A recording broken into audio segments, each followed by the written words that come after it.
This morning on Nova Legends podcast, it's the morning after Christmas. I guess the British call this Boxing Day, where you box your leftovers up and eat them. I wanted to talk a little bit about my interview with Coach Darryl Overton. I guess in the world of covering sports and podcasts, this might be called teasing the interview a little bit.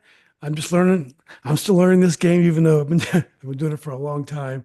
There is another interview out that's covers a lot of the same ground that Coach and I covered. So I did want to explain a little bit about my interview, how it came to be, and why it's not still not out, and some of my thoughts from the interview. First of all, usually when I interview someone, I have it produced within hours after I talk to the person and out on Facebook and YouTube, of course. The reason why is because I just do Zoom calls and there's nothing fancy to what I do. If you listen to my interviews, you know that already. But this one, Coach Overton had never met me in person. He thought it might make sense to do it in studio. So I was able to get a friend of mine, Greg Copeland, a great guy, and his nephew, son of my good friend Kenny Copeland, Cameron Copeland, to produce it. They put together a studio for me. So the video itself is still being produced. So I'm excited to bring that to you. But in the meantime, I want to talk a little bit about my thoughts about the interview. And so when it does come out, hopefully you guys will listen. First of all, with Coach Overton himself, it's easy to see why he's so successful. He's got this larger than life personality. He's a quick thinker. He's very earnest, and he wants to please. Comes across as very credible. Um, and I am a experienced. Well, I'm a lawyer. I'm an attorney. I don't know how experienced, but he does come across as very credible. And so I really enjoy talking to him. Every time I talk to Coach Overton, I learn a lot. I also learn a little bit about his ambition, why it's important for him to have Hayfield and his prior place of employment freedom to be so successful, what he wants for the kids, and it's obvious he's doing this. I believe for the right reason, and I think that it comes across. And it's always great to talk to him. It was great to meet him in person. I think people who like Coach Overton are going to like him more after listening to him interviewed, and will be excited to have supported Hayfield uh, through this kind of turbulent time that we've gone through, where they've had to, after a great season, they've had to withdraw from the postseason. And it looks like they have a 2-year ban on the postseason, and which would include next year.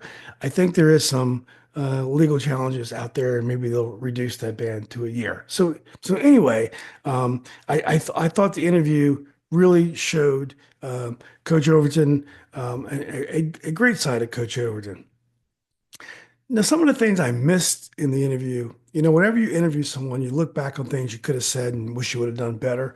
I only had 45 minutes on this interview. Usually I have unlimited time. So we had to hurry a little bit. We did not talk about one of the things that Hayfield withdrew after texts were revealed from Monty Fritz, the AD at the time, and he talked about a homeless exception.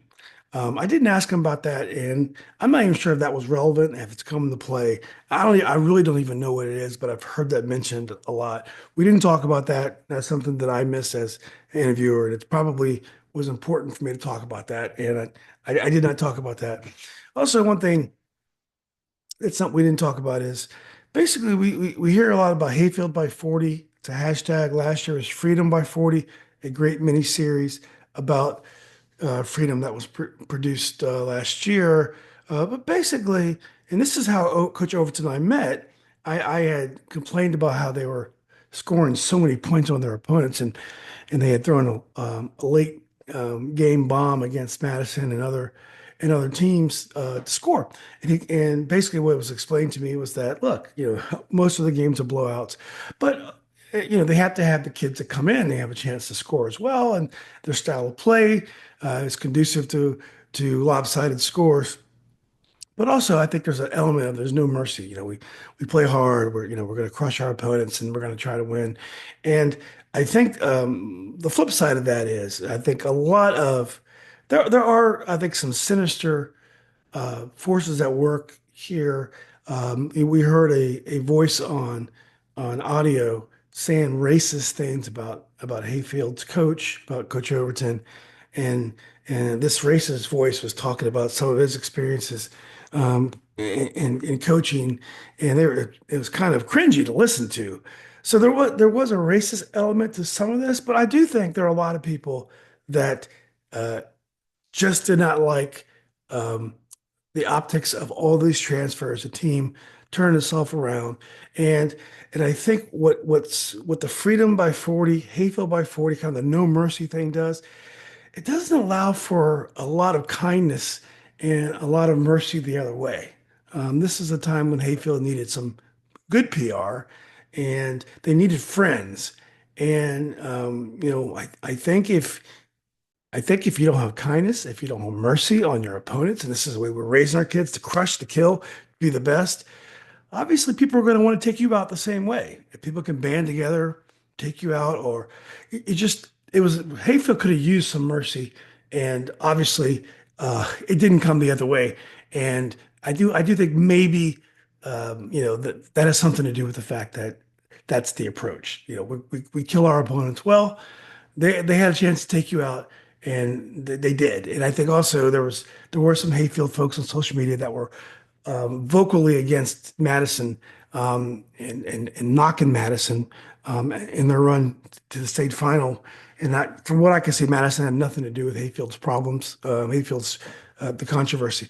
So I think lack of kindness and mercy one way, it doesn't come back as well. And maybe that's a reason, is because it's seen as that, which I think is a shame. Um, but but what but that's what's left after thinking about that in the interview, is that I think it's a great interview. I think there's plenty to like about Coach Overton. I think again you will feel that this is a guy that really wants these kids to do great. You understand why these kids want to play, why the players transfer to play for Coach Overton. Um, I think what is left though is what is the role of high school sports, is when you look at teams like Maury and Oscar Smith and teams around, even Liberty Christian, John Marshall in basketball. And there are programs in Northern Virginia that have lots of transfers for sports where you don't have 11 playing, but you may have transfers from basketball and wrestling and football, I mean, and baseball as well. Um, are we going to have rules about transfers that are bigger than Hayfield? Now, we might not like the number of transfers in the Hayfield situation, but there's been still no evidence that Hayfield did anything wrong, that there was people that were playing for Hayfield that did not live in the district. It's just the level and the optics of the number of transfers, I think, that's been the problem. And what is the role? Are we gonna put some rules in place where if kids transfer locally, they have to sit out a year? Maybe you can move to a district before ninth grade, and it's fine, you can play, but maybe there's got to be rules afterwards. Those are the bigger questions, I think, that have nothing to do with the interview with me and Coach Overton. I think Coach Overton does a great job of explaining, advocating for himself and for his program, and really makes you feel like, if I had a kid and the kid was serious about football, I think I'd want him to play for Coach Overton. So anyway, I am looking forward to putting the interview out and your thoughts on my interview. I hope everyone is having a great holiday season, and I will see you. I'll see you soon.